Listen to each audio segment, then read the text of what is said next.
How to log in Venmo account without phone number. Hi everyone, welcome back to our channel. This is Rose and without further ado, let's begin. Start by opening your preferred browser. Navigate to search bar and type in venmo.com.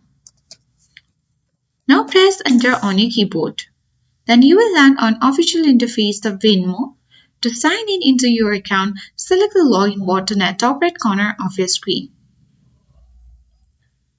Then after that, you will reach on the login interface of Venmo, where you simply need to enter your email or username instead of your mobile number.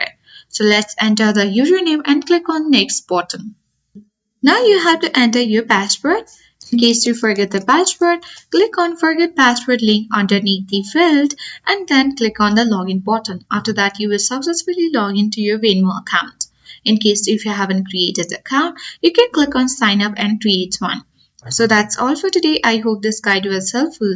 If it was, then do like, share, comment, and don't forget to subscribe.